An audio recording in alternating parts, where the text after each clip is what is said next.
Yes. Okay, so good evening, all of you. Let us start with the next topic in this chapter. In the last lecture, already we have seen about the applications of total internal reflection, right? So the total internal reflection के जो applications है, तो जिसके अंदर सबसे पहले आता है पेरिस्कोप, दूसरा होता है बाइनोक्यूलर्स, ठीक है ना? Binoculars how they are used to reduce the length of telescope, ये हमने देखा था। और उसके भी आगे जाके डायमंड का जो ब्रिलियंट शाइनिंग है, मीन्स डायमंड क्यों शाइन करता है इतना ब्रिलियंटली, वो भी हमने देखा था ऑलरेडी। और on the basis of total internal reflection, और इवन उससे भी आगे जाके जो मिराज का जो कंसेप्ट है, mirage means in the desert we can see a pool of water at some distance, but actually there is nothing, it is just a illusion, ठीक है ना? Optical illusion created due to the total internal reflection, and that is we have seen last time. Okay, and also we have seen the formula for critical angle. Okay, critical angle का formula भी हमने last time देखा था, और definitions of critical angle and total internal reflection ये भी मैंने बताया था कि ये बहुत इंपॉर्टेंट है, वो लर्न करके रखो। जैसा कि critical angle is the angle, ठीक है ना, जिसको हम डिफाइन कर सकते हैं इस तरह से कि whenever the ray of light is traveling from denser medium to rarer medium, the angle of incidence in the denser medium for which the angle of refraction becomes 90, and the refracted ray just passes along the surface or tangentially along the surface is called as the critical angle. And total internal reflection is the phenomena, okay, which whose definition can be given in this way. The whenever the ray of light when the ray of light is traveling from denser medium to rarer medium, and it incidents at a surface of denser medium at an angle which is greater than critical angle, and in that case it gets reflected back in the same medium. Okay, instead of getting refracted, it gets reflected in the same medium, and this phenomena is actually called as total internal reflection. See here, there are two, three differences between normal reflection and total internal reflection. देखो, normal reflection, ठीक है, और total internal reflection जिसको हम TIR बोल सकते हैं, ठीक है। उन दोनों के बीच में बेसिक डिफरेंस पॉइंट्स क्या क्या है वो हम एक बार लिस्ट करेंगे फटाफट। सबसे पहला जो लिस्ट पॉइंट है, तो वो ये है कि normal reflection takes place when the ray of light is travelling from rare medium to denser medium, correct है? तो जब ray of light rare medium से डेंसर मीडियम की तरफ ट्रैवल कर रहा है, तभी हमको रिफ्लेक्शन मिलता है। For example, if suppose there is a reflecting surface and there is a ray of light just incidents at an angle, then it gets reflected back in the same medium, and this is going to be the denser medium, and here this is going to be the rarer medium. Okay, तो जब ऐसा होता है तो उसको हम बोलते हैं normal reflection, right? But in case of the total internal reflection, the ray of light is already there in the denser medium, and it is traveling from denser medium to rarer medium, and then it gets reflected back in the same medium. This is called as total internal reflection. This is the situation, this is the difference, ठीक है? ये already denser medium के अंदर है और ये rarer medium के अंदर जाना चाहता है, लेकिन जा नहीं पाएगा क्योंकि वो डेंसर मीडियम के अंदर ही रिफ्लेक्ट हो जाएगा. So this reflection is actually called as total internal reflection, whereas this type of reflection is called as the normal reflection. Okay, so what happens in total internal reflection is that the ray of light travels from denser medium to rarer medium.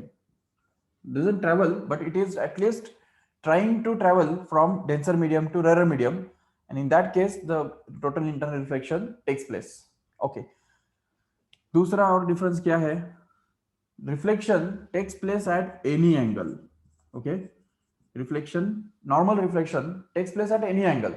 There is no condition for that angle of incidence, but here in case of the total internal reflection, there is a condition that the angle of incidence I must be greater than the critical angle, that is IC. Then and then only this total internal reflection takes place, no doubt. But here the total internal reflection takes place only when this angle of incidence is going to be greater than critical angle, otherwise not. जो रे जो है ऐसा यहाँ पे जो incident होता है वो रिफ्लेक्ट नहीं होने वाला, वो रिफ्रैक्ट हो जाएगा, ठीक है, तो वो बाहर चला जाएगा। लेकिन जो एंगल मतलब जो रे of light angle of incidence ऐसे एंगल ऑफ इंसिडेंस पे इंसिडेंट होता है जो उसकी क्रिटिकल एंगल से भी ज्यादा है, तो वही राइट जो है वो रिफ्लेक्ट हो पाता है, अदरवाइज नॉट, ठीक है। But here in case of reflection there is no such condition, so this reflection takes place any angle at any angle, तो इसके लिए कोई कंडीशन नहीं है, लेकिन इसके लिए कंडीशन है angle of incidence must be greater than critical angle, then only this total internal reflection takes place. Remember, so these are the two major difference points in this normal reflection and total internal reflection. Is there anything else? और कोई difference है क्या, check करो एक बार।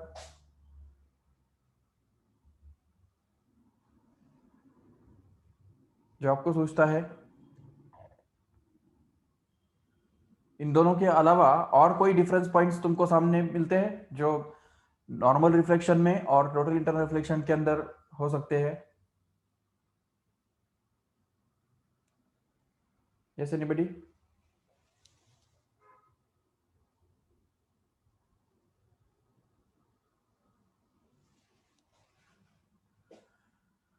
Okay, one more difference point is there in case of total internal reflection. देखो उसका नाम ही क्या है, total, total internal reflection. Total का मतलब क्या है, the no part of this light is absorbed और no part of the light is getting refracted, ठीक है। जबकि यहाँ पे रिफ्लेक्शन के दौरान क्या होता है, अगर जो भी रे ऑफ लाइट यहाँ पे हो रहा है, इंसिडेंट हो रहा है, उसका इंटेंसिटी अगर हमने आई मान लिया, तो हो सकता है कि उसका 5%, 10% या 25%, 20%, कुछ ना कुछ परसेंटेज जो है वो इस मीडियम के अंदर एब्जॉर्ब हो जाता है। एब्जॉर्ब देखो यहाँ पे ठीक से, ठीक है ना। So out of the total intensity of the light some percentage is getting absorbed in this denser medium and only remaining percentage is getting reflected, okay। But in case of this uh, in this case of total internal reflection, total माना total, याद रखो ठीक से। सो यहाँ पे जो अगर जो भी इंसिडेंट लाइट का इंटेंसिटी होता है, अगर वो मान लो कुछ आई है, so no part of that light is able to refract और any even absorb in this rare medium. No part means no part, 0% gets into the here in the rare medium. तो रेयर मीडियम के अंदर कोई part, कोई intensity का कुछ भी कतरा नहीं जा पाता। तो इसलिए यहाँ पे जो टोटल जितना भी 100% इंटेंसिटी है वो पूरा का पूरा रिफ्लेक्ट हो जाता है। That's why it's called as total internal reflection. These are the three main difference points in between this reflection and normal reflection and total internal reflection, okay। Now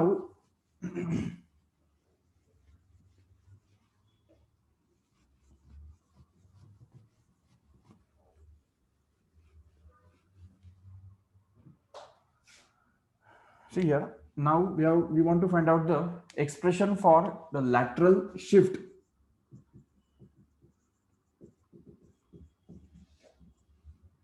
Expression for lateral shift whenever the ray of light passes through a glass slab, okay। किसी भी glass slab के अंदर से जब ray of light pass होता है तो उसका शिफ्टिंग होता है, ठीक है। लैटरल डायरेक्शन में एक शिफ्टिंग होता है। जैसे अभी देखो यहाँ पे सपोज एक रे ऑफ लाइट है, ये सपोज ग्लास स्लैब है, और मान लो कि एक रे ऑफ लाइट इंसिडेंट होता है इस पॉइंट पे, यहाँ पे किसी ना किसी पर्टिकुलर एंगल पे। जैसे ही वो इंसिडेंट होगा यहाँ पे, so it will just get refracted for the first time here. तो ये रिफ्रैक्ट हो जाएगा इस तरह से, and then when it will just incident on this another surface of the same glass slab, then it will just get refracted and it will travel in the rarer medium, so it will bend away from the normal. Whenever the ray of light travels from denser rarer medium to denser medium, it just bends towards the normal। ये देखो ये normal की तरफ bend हो गया, और उसके बाद फिर जैसे ही वो डेंसर मीडियम से रेयर मीडियम के अंदर ट्रेवल करता है, then it will just bend away from the normal and it will just become parallel to the original direction. And if we just extend this original direction here, then we can just clearly see that there is some distance between these two, that is original path that would be traveled by the ray of light in the absence of this glass slab, and the actual path which is traveled by the ray of light due to the presence of this glass slab. So इन दोनों के बीच में एक distance होता है, और ये distance जो है वो इस ग्लास स्लैब के थिकनेस पे डिपेंड करता है, इवन एंगल ऑफ इंसिडेंस पे भी डिपेंड करता है, और रिफ्रैक्टिव इंडेक्स के ऊपर भी डिपेंड करता है। इस मटेरियल का कौन से मटेरियल से ये स्लैब बना हुआ है उस मटेरियल के ऊपर भी डिपेंड करता है, मतलब रिफ्रैक्टिव इंडेक्स पे डिपेंड करता है इन शॉर्ट। तो इसलिए हम देख सकते हैं यहाँ पे कि ये जो लैटरल शिफ्ट का जो एक्सप्रेशन हमको बनाना है, तो वो अगर बनाना है तो उसके लिए हमको यहाँ पे एंगल ऑफ इंसिडेंस पता होना जरूरी है, इस रिफ्रैक्टिव इंडेक्स पता होना जरूरी है इस मटेरियल का, और तीसरी बात ये थिकनेस जो है, thickness of this glass slab, वो भी हमको पता होना जरूरी है। So in this derivation, our target is to find out this expression for this shift, ठीक है, lateral shift, मतलब जिस डायरेक्शन में वो और एक्चुअली जाने वाला था और एक्चुअली जिस डायरेक्शन में वो जाता है रे ऑफ लाइट, उन दोनों के बीच में जो गैप है, तो वो गैप हमको ढूंढ के निकालना है। How much is the laterally the ray is getting shifted, so that is you have to find out in this derivation. So let us start this derivation with a diagram. तो अभी ये जो diagram हमने यहाँ पे draw किया था वही डायग्राम हमको अभी यहाँ पे ड्रॉ करना है फिर से। तो देखो,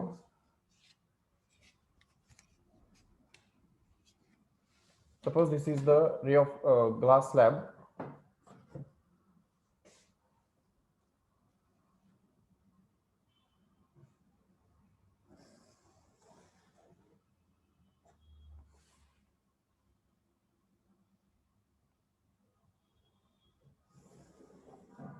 okay.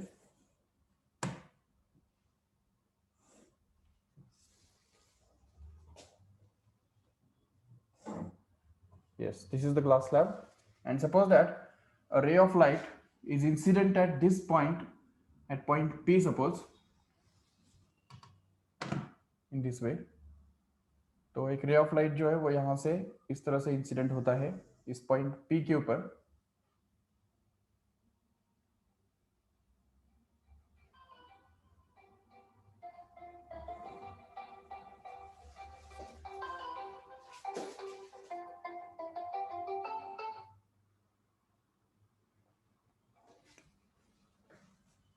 okay, and here there will be a refraction taking place. So in order to draw the refracted ray, we'll just try to draw the normal here। तो ये हमारा नॉर्मल बन गया, ठीक है। और अभी हमको रिफ्रैक्टेड रे ड्रॉ करना है जो कि नॉर्मल की तरफ बेंड होने वाला है, ठीक है।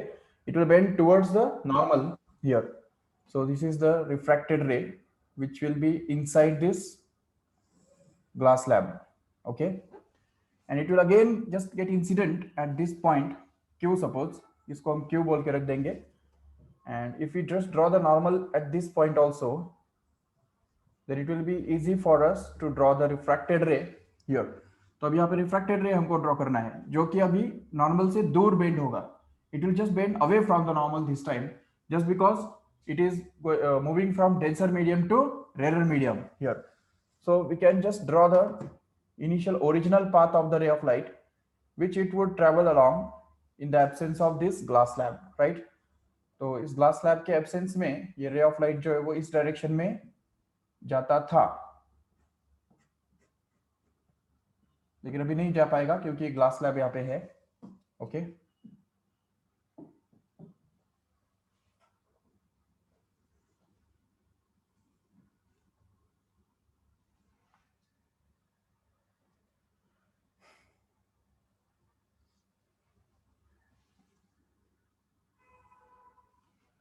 Okay, and now the ray of light after refraction through this glass slab will just become once again parallel to this original direction here।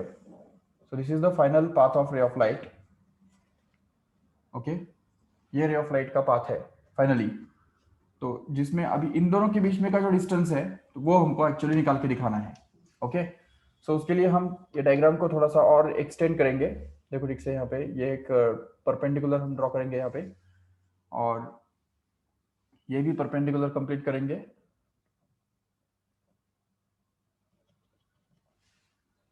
Okay. और एंगल्स जो है वो हम यहाँ पे दिखा देंगे। This angle is suppose to be angle of incidence that is denoted by I, and here this angle will be denoted by angle of refraction and it is denoted by R, okay, and since these two are the parallel lines and this is a transversal to them, so this angle will also be actually r. And by symmetry or by using the principle of reversibility of light, we can just say that if I corresponds to r here, then this r will correspond to I here. तो यहाँ पे ये जो angle बनेगा वो I रहेगा, no doubt. लेकिन हमको निकालना क्या है, we want to find out this distance, perpendicular distance between these two parallel rays, one of which is the ray of light, the path along which the ray of light will travel in the absence of this glass slab, and the other one is the path along which the ray actually travels because of this glass slab. So इन दोनों के बीच में जो distance है तो वो हमको ढूंढ के निकालना है. We can just mark it here in the diagram and call it as D, which we want to find out here. तो ये D निकाल के दिखाना, ये हमारा इस इक्वेशन, इस डेरिवेशन के अंदर का एम है. Remember carefully, we want to find out this distance D here. So in order to find out this D here, we will require this angle to be found out, because this D is going to be the side of this triangle. We can call it as PQR. Okay, इसको भी कुछ नाम देके रख देंगे, चाहिए तो इसको A बोल देंगे, ठीक है. ये चलो इसको हम बोल देंगे A, इसको बोल सकते हैं B, इसको C और इसको D, ठीक है. तो ये नाम हमने दे दिया ताकि हमको ट्रायंगल्स के बारे में बात करना इजी जाए, ठीक है. तो अभी देखो इसमें if you use the 10th standard geometry here in this diagram, and also we have to mark that this thickness of this glass slab is going to be actually T here. Okay, ये T जो है वो यहाँ पे glass slab का thickness हमको मिलने वाला है. So AC will be actually equal to T. अच्छा, सबसे पहले हम यहाँ पे नोट डाउन करेंगे कि कौन सी जो सिंबल्स है जो हमने यहाँ पे यूज किए हैं उनका मीनिंग क्या है. तो सबसे पहला हमको मिलता है T. T is nothing but the thickness of glass slab. Okay,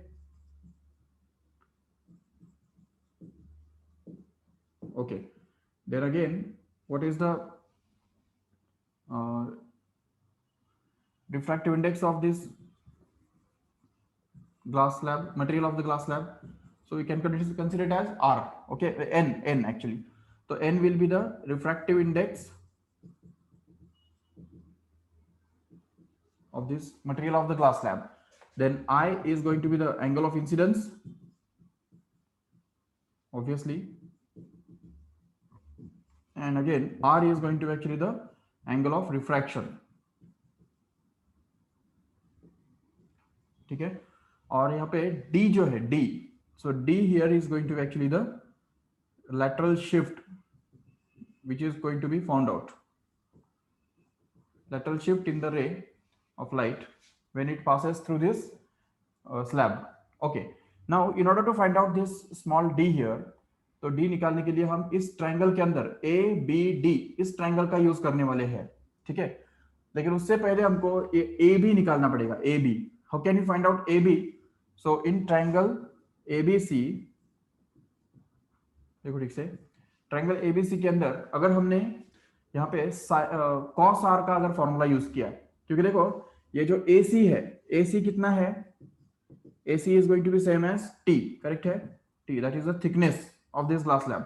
And at the same time, if we consider this AB, then AB can be found out easily by using the cos formula. इस triangle के अंदर cos of R क्या बनता है बताओ? Cos of R will become actually adjacent side upon hypotenuse. So adjacent side is nothing but AC upon hypotenuse is nothing but AB, correct है.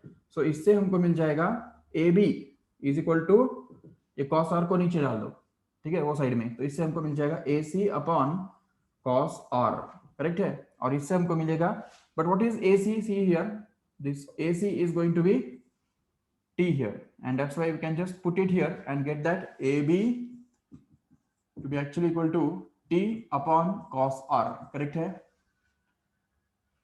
दिख रहा है ना?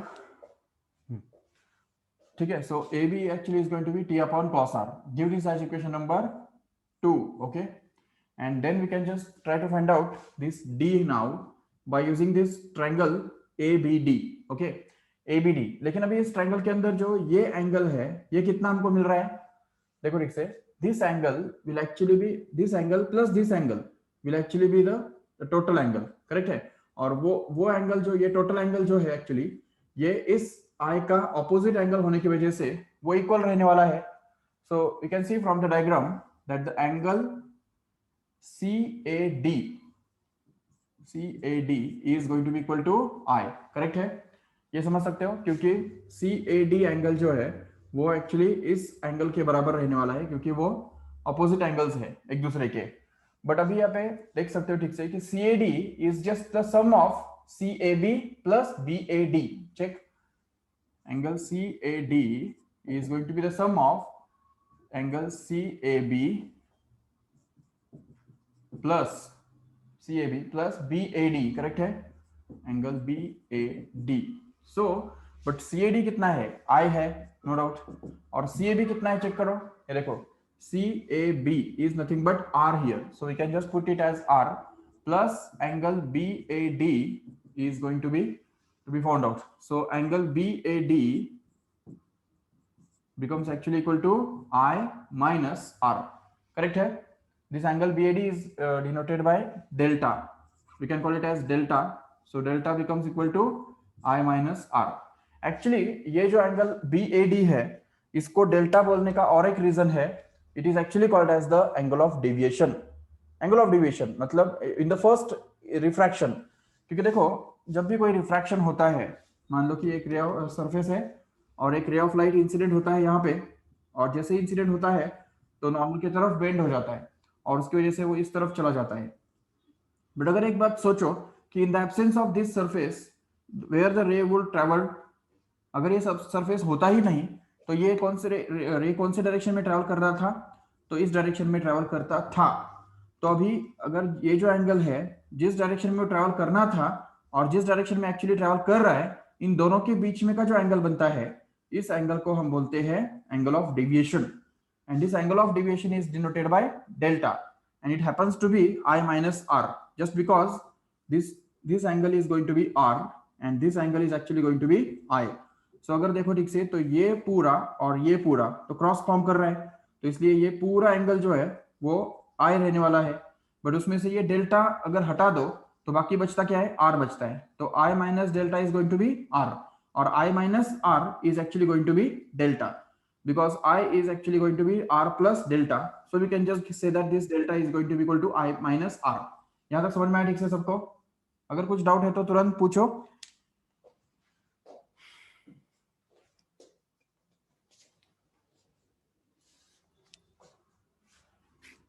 Yes, now we can just use the sine formula in this triangle BAD। okay, so in triangle BAD, okay, BAD इस triangle के अंदर ये जो एंगल डेल्टा है, तो इस डेल्टा का साइन अगर हम निकालेंगे तो साइन मतलब क्या होता है, ऑपोजिट साइड अपॉन हाइपोटेन्यूज हुआ करता है। याद रखो ये राइट एंगल है करके, फिर यहाँ पे sine of that angle delta will actually be equal to what, it will be equal to sine of that delta equal to opposite side upon hypotenuse side। this is the opposite side which is BD and hypotenuse is nothing but AB, so we can just get this BD upon AB as this ratio of sine delta, and now this sine delta can actually be found out to be equal to BD upon AB। but as we can see that BD is nothing but D, small d, which is to be found out, and AB is already found out here in this equation number 2। so we have to put this value of AB here in this equation, so and we have to got this D here। so D निकालने के लिए फिर AB को उस तरफ shift कर दो, तो D का वैल्यू क्या मिल जाएगा, तो it will be AB into sine of delta, correct है। and then if we just put the value of AB from this equation 2 here, then we can just get it as T upon cos R into sine delta। okay, so this formula can be used if delta is given। okay, but if suppose this delta is not given, then we can just get this sine T into sine of delta का value क्या है, देखो यहाँ पे it is actually going to be I minus R, right? so we can just put it I minus R here and just divide it by cos R in this way। So this is actually going to be the formula for finding this D, that is the lateral shift in case of when the ray of light passes through a parallel glass slab. Remember, तो किसी भी glass slab में से जब ray of light pass होता है तो उस केस में हमको ये उसका फॉर्मूला मिलता है. इसका और एक एक्सप्रेशन है, ठीक है, in terms of the refractive index actually. So we can just note it here. D is equal to T into sin I into bracket में मिलता है 1 minus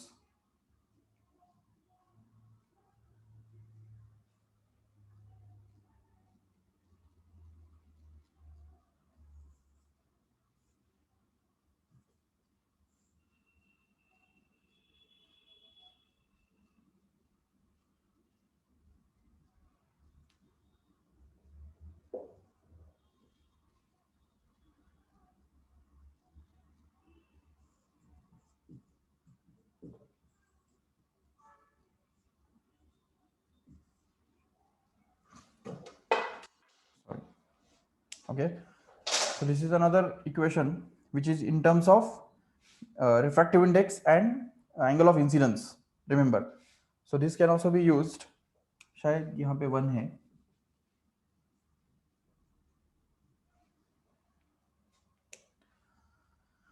Okay, so this is also the another formula for finding this shift, lateral shift. But just ठीक है, ये अगर use करना है तो कर सकते हो, but just not remember, not exactly necessary to remember, but this formula is to be remembered. Okay, तो ये वाला जो फॉर्मूला है हमारे पास, ये आपको याद रखना पड़ेगा जरूर. या इवन आप ये वाला जो फॉर्मूला है डी के लिए, ये वाला फॉर्मूला ये भी आप याद रख सकते हो एज एन इक्वेशन नंबर 3. ठीक है, सॉरी दिस वन, ये जो इक्वेशन नंबर एज अ 3 करके याद रख सकते हो. एंड इक्वेशन नंबर 4, अगर ये आपको याद रखना अगर मुश्किल लगता है तो क्या करो, ये वाला फॉर्मूला याद रख लो अलॉन्ग विथ दिस वन. ठीक है, ये दोनों अगर याद रखेंगे तो भी आपको ये वैसे भी मिल जाएगा, और ये दोनों याद रखने से भी और ये दोनों यूज करने से भी आपको जो चाहिए वो मिल जाएगा आराम से. ठीक है, yes. So this is all about the expression for lateral shift in case when the ray of light travels from one medium into the glass slab. ठीक है, तो एक ग्लास स्लैब में से जब ये रे ऑफ लाइट जाता है तो उसमें कितने एंगल से या कितने डिस्टेंस से वो डिस्प्लेस हो जाता है. So that the lateral displacement और lateral shift can be found out by using this formula. Remember, yes. Now we can just move further in this chapter.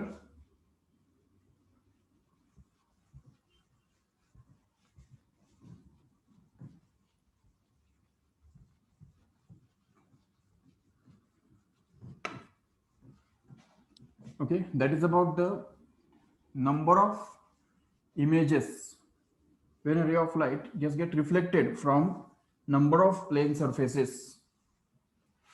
देखो, एक एग्जांपल के तौर पे आपको बताता हूं. अगर मान लो कि हमारे पास एक सरफेस है, ठीक है, और इसके सामने ये प्लेन सरफेस है सपोज, और यहाँ पे एक ऑब्जेक्ट हमने रख दिया, पॉइंट ऑब्जेक्ट रख दिया, तो हमको कितना इमेज मिलेगा इसका? एक इमेज मिलेगा. बिल्कुल, यहाँ पे वो जो भी उसके मिरर इमेज पॉइंट पे होगा, बिल्कुल सेम डिस्टेंस पे होगा और ऑपोजिट साइड में होगा. ठीक है, अभी ये सोचो कि अगर हमारे पास दो इमेजेस, दो मिरर्स है, दो मिरर्स, चलो अगर सपोज ये दो मिरर्स हमारे पास है, एक ऐसा रखा हुआ है और एक ऐसा रखा हुआ है. ठीक है, these are the two image mirrors. ठीक है, ये दोनों मिरर्स है, और अगर हमने यहाँ पे एक इमेज रख दिया, सपोज इधर एक इमेज रख दिया, ठीक है, तो सोचो उसके कितने इमेज, यहाँ पे एक ऑब्जेक्ट रख दिया, ठीक है, तो इसके कितने इमेजेस हमको मिलेंगे? तो देखो, सबसे पहले हम ये बात करेंगे कि ये जो पॉइंट है, इस पॉइंट का इस मिरर की वजह से इसको हम बोल देंगे ए बी. ओके, और उसको बोल देंगे बी सी. ओके, तो ए बी इस मिरर की वजह से इस ऑब्जेक्ट का एक मिरर इमेज बनेगा जो कि बिल्कुल इतने ही डिस्टेंस पे और इसके अंदर यहाँ पे होगा. समझ सकते हो ठीक से? Okay, now we can see that the same object will be projected by this mirror also. तो इस BC मिरर के अंदर इस ऑब्जेक्ट का इमेज कहां पे रहेगा, तो हम ये एक परपेंडिकुलर ड्रॉ कर सकते हैं और ये जितना डिस्टेंस है उतना ही डिस्टेंस यहाँ पे लेके हम और एक इमेज यहाँ पे ड्रॉ कर सकते हैं। करेक्ट है, ये हो गया इसका इमेज। ठीक है, so we can get this object as O and this image will be called as I1. Okay, this image will be called as I2, no doubt. But now if we just see carefully, then what happens here is, if suppose we extend this mirror here, तो ये mirror अगर हम यहाँ पे extend करेंगे तो ये image जो है वो इमेज इस मिरर के लिए एक ऑब्जेक्ट के जैसा काम करेगा और उसकी वजह से इस इमेज का इमेज बनेगा। ये जितना डिस्टेंस है उतने ही डिस्टेंस पे यहाँ पे अंदर एक इमेज बनेगा। ठीक है, और अभी एट द सेम टाइम ये भी हम आर्ग्यूमेंट कर सकते हैं कि इस BC वाले मिरर को भी अगर हम एक्सटेंड करते हैं आगे, तो इस BC से इस I1 का जितना भी डिस्टेंस होगा उसी डिस्टेंस पे इस BC की वजह से इस इमेज का भी इमेज बनेगा यहाँ पे नीचे, और वो इमेज रहेगा एक्चुअली वही जो कि कोइंसिडेंट होगा। ये कोइंसिडेंट हो रहा है देखो, so we can call it as I3। Okay, so that means the total number of images कितने मिल गए हमको इस ऑब्जेक्ट के, 1 2 3 इमेजेस मिल गए।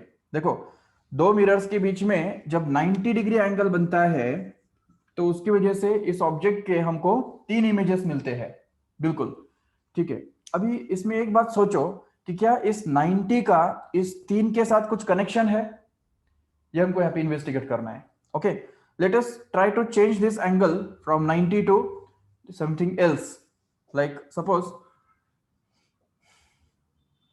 अगर हमने ये एंगल जो है वो अगर थोड़ा चेंज कर दिया और अगर 120 रख दिया तो देखो क्या होगा। ये सपोज फर्स्ट मिरर, ये सपोज सेकेंड मिरर। ओके, ये दो मिरर्स यहाँ पे है और ये जो एंगल है वो 120 है अभी इस केस में। ठीक है, अभी ये सोचो कि अगर हम ये मिरर और ये दूसरा मिरर है, इसको हम बोल देंगे AB मिरर और इसको बोल देंगे BC मिरर। ठीक है, और यहाँ पे अगर हम एक ऑब्जेक्ट यहाँ पे रखते हैं सपोज, ठीक है, तो अभी देखो इस ऑब्जेक्ट का एक इमेज हमको मिलेगा इधर, राइट। जितने डिस्टेंस पे ये है उतने डिस्टेंस पे एक यहाँ पे हमको एक इमेज मिलेगा, नो डाउट। चलो ठीक है, एंड इस मिरर की वजह से भी एक इमेज हमको यहाँ पे मिलेगा इस तरफ, जितने डिस्टेंस पे वो है यहाँ पे एक इमेज मिलेगा, नो डाउट। चलो ठीक है, बट अभी होता क्या है ना कि ये जो इमेज है ये अभी इस मिरर की वजह से, अगर मान लो यहाँ पे है वो और उसका इमेज हमको यहाँ पे मिलता है, तो इस मिरर इमेज की वजह से अभी डिपेंड्स कि वो ये लाइन जो है वो कहां से पास हो रहा है, तो उसके हिसाब से ये इमेज इस मिरर की वजह से उसका और एक इमेज बनेगा।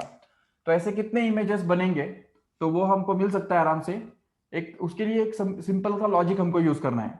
चलो ठीक है, ये 120 वाला जो हमने यूज किया तो ठीक है, 120 एंगल हमने लिया, but if suppose we take sometimes the angle between this first mirror and suppose the second mirror, the angle between these is 60 degree, suppose 60 degree हमको मिलता है।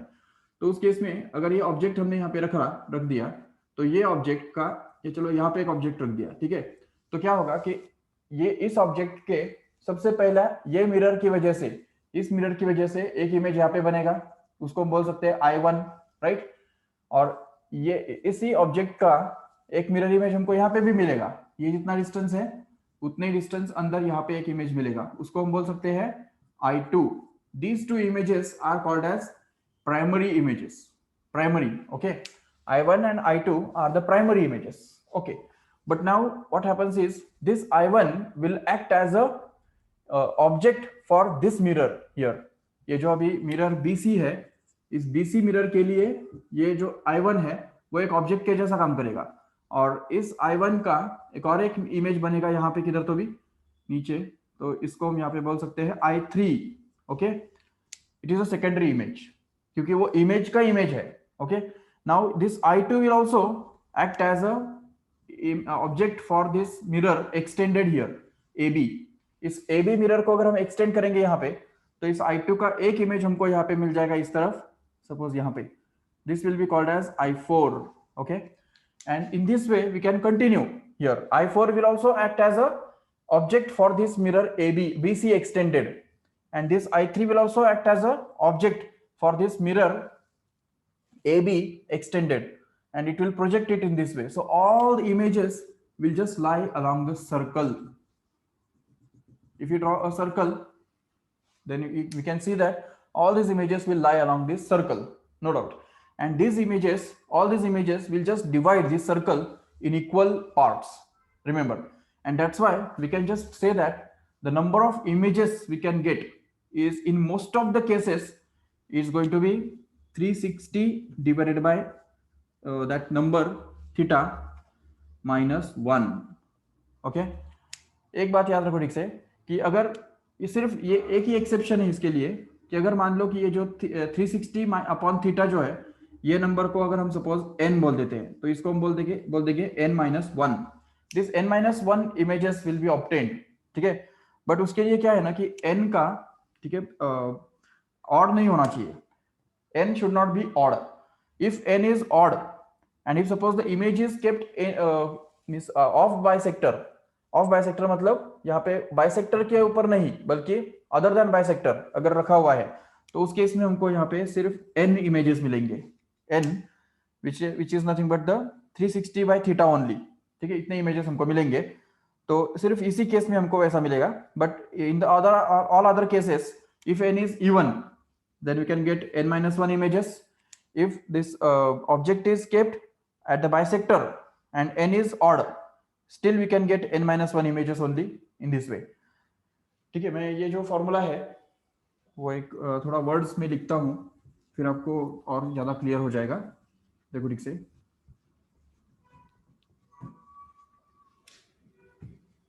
So we want to understand number of images. Okay, number of images due to two plane mirrors.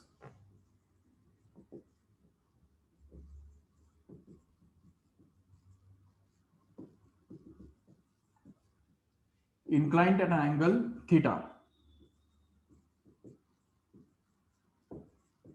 Okay, तो theta angle पे inclined रहने वाले mirrors की वजह से कितने इमेजेस हमको मिलते हैं, तो वो हमको ढूंढ के निकालना है. तो उसके लिए एक सिंपल सा रूल जो है वो ये कहता है कि जस्ट फाइंड आउट. सबसे पहला स्टेप क्या करना है हमको? Step 1 is that find out the value of n which can be obtained to be 360 divided by theta. Okay, ये जो है 360 divided by theta, ये हमको निकालना है और उसको हमको n बोलना है. Okay, now case 1 we can say, case 1 मतलब अगर ऐसा होता है तो, कि if n is even, okay, n is even, then the number of images, तो नंबर ऑफ इमेजेस कितने होंगे? It will be n-1 compulsorily. कहां भी रखो वो ऑब्जेक्ट, डजंट मैटर, ठीक है, ऑब्जेक्ट कहीं भी रखा हुआ रहेगा तभी भी कोई प्रॉब्लम नहीं, कोई परवाह नहीं, ठीक है. अगर n का वैल्यू इवन है तो उस केस में हमको हमेशा जो इमेजेस मिलेंगे वो n-1 ही रहेंगे, नो डाउट. चलो ठीक है. But in case when, case 2 is that if n is odd and object is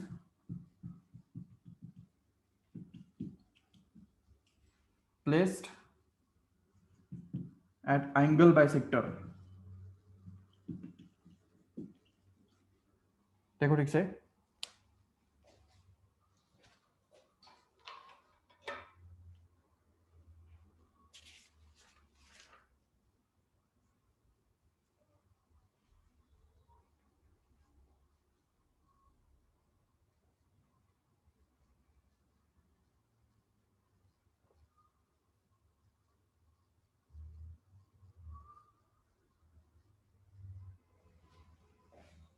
okay, and object is placed at exactly at the bisector, then again the number of images will be actually n-1, no doubt. and the case 3 we can consider here. If n is odd, but in this case object is placed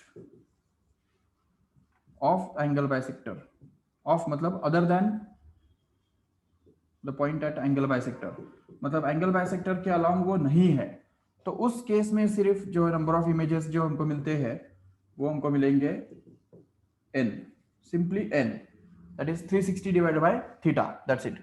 And if suppose case 4, which is if n is not an integer, वो integer ही नहीं है, तो उस case में क्या होगा, how many number of images will be formed then?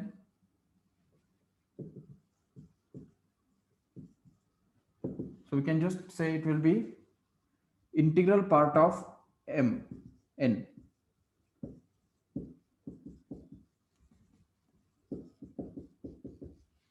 मतलब n का इंटीग्रल पार्ट जो भी होगा तो वो हमको ढूंढ के निकालना है, ठीक है। इंटीग्रल पार्ट मतलब जो डेसिमल में है, तो डेसिमल के पॉइंट के आगे का जो नंबर है वो हमको छोड़ देना है, you are not to consider that, but just integral के पहले मतलब डेसिमल पॉइंट के पहले जितना भी है वही हमको कंसीडर करना है, that will be the actually number of images, that's it. So ये लर्न कर लो एक बार 2 मिनट में फटाफट। If n is even, then number of images will be n-1. If n is odd but object is placed at angle bisector, then again the number of images will be n-1. And if n is odd but object is placed off angle bisector, then the number of images will be n, full n. But if suppose n is not an integer, then in that case number of images will be simply integral part of n, no doubt. अभी उसके examples हम देखेंगे, जैसे अभी example हमने किया था 90 degree का, theta is going to be suppose 90 degree, okay. तो सोचो ठीक से यहाँ पे, तो उसके लिए हम देख सकते हैं कि 90 डिग्री, तो 360 डिवाइडेड बाय 90 कितना मिलता है, देखो ठीक से, if we have this theta and we have to find out the value of n in each of this cases, 360 divided by theta हमको निकालना है। अगर थीटा का वैल्यू 90 है तो 360 डिवाइडेड बाय थीटा कितना बनता है, 360 डिवाइडेड बाय 90 वो बनता है 4, करेक्ट है। और इसी वजह से नंबर ऑफ इमेजेस हमको कितने मिलेंगे, तो देखो ठीक से, तो number of images obtained according to this rule, if n is even then number of images will be n-1, correct है। So here since 4 is even, we can say that the number of images will actually be 3, which is correct, already we have seen this just now.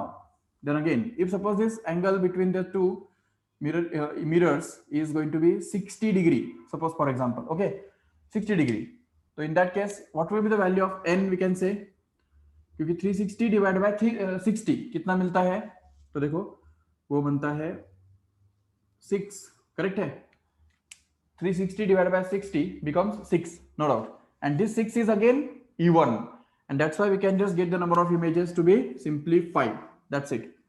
Again if we have this to be 30 degree, समझो 30 degree हमारे पास है, तो 30 degree अगर angle ले लिया दो mirrors के बीच में, अगर 30 डिग्री इतना एंगल है, और अगर हमने सपोज ये मिरर इमेज ये ऑब्जेक्ट जो है वो कहीं भी रख दिया, कहीं भी बाइसेक्टर पे हो या ना हो उससे कोई परवाह नहीं, क्योंकि इवन में तो दो केसेस नहीं बनते हैं, वो केसेस ऑड में बनते हैं, याद रखो ठीक से, ठीक है।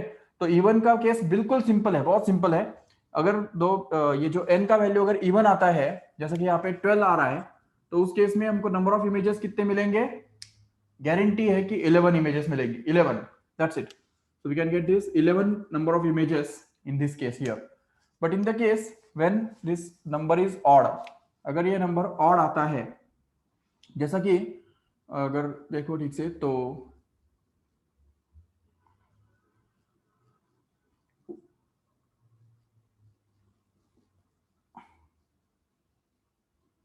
टू के बारे में होता है, देखो ठीक से, 72 के बारे में समझ सकते हो ठीक से। अभी 72 के केस में क्या होगा कि दो केसेस पैदा होंगे, दो केसेस के बारे में हमको सोचना पड़ेगा, whether the object is kept on the bisector और ऑफ बाइसेक्टर, ये हमको सोचना पड़ेगा, ये दोनों केसेस में हमको डिसाइड करना होगा, ठीक है। So if n is odd, क्योंकि देखो 72 अगर यहाँ पे डाल देंगे तो 360 डिवाइड बाय 72 कितना आता है, 5 आता है, 5 which is odd number actually. So in this case we will have to think about that whether the image is kept on the bisector or off the bisector. if the image object is placed on the bisector, then we can still get number n minus 1 images. That means the number of images may be 4 if the object is placed on the bisector. Okay, but if suppose the object is placed off the bisector, then the number of images will actually be equal to 5. That is the n value here. So if off the bisector, then we can get this 5 number of images. Getting this clear? Again, we can take another example of getting this odd number here. Let us take this theta as 40 degree. Okay, 40 degree. Yes, 40 degree. Now if we just see carefully, then 360 divided by 40 degree, how much it comes out to be? So it comes out to be 9, correct? 9, and 9 is a odd number. So again we can have two cases. That is, if the object is placed on the bisector, then we can get 8 images. Okay, but if the object is placed off the bisector, then we can actually get full 9 images here. 9 images मिलेंगे तब जाके जब object जो है वो of bisector रखा हुआ होगा. करेक्ट है? Can you answer how many images will be obtained if we keep this angle 36 degree here? Just put it in the chat box first.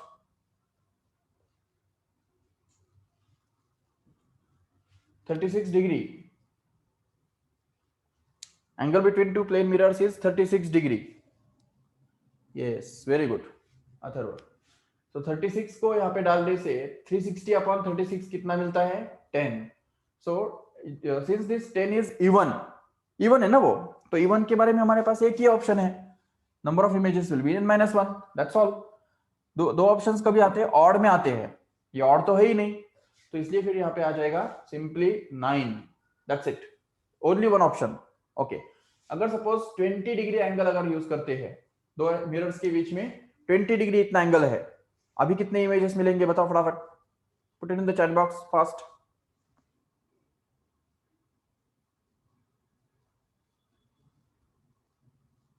Yes, again answer was 17, because see, if we put this 20 here, then 360 divided by 20, which comes out to be 18, but it's a even number. So even होने से दूसरा कोई option ही नहीं है हमारे पास, so इसलिए यहाँ पे 18 minus 1, which becomes 17. That's it.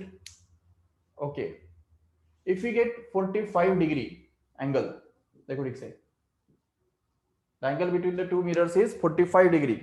Now just put it in the chat box fast. How many images will be there when the theta will be 45?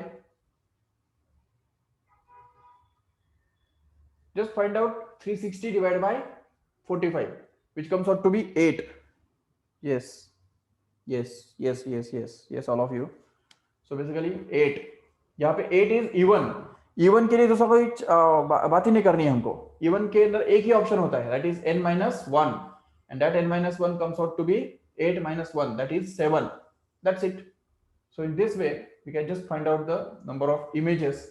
और एक चौथा वाला केस जो है वो बाकी है. देखो उसका एक एग्जांपल ले लेंगे. अगर सपोज हमारे पास एंगल जो बनता है वो सपोज है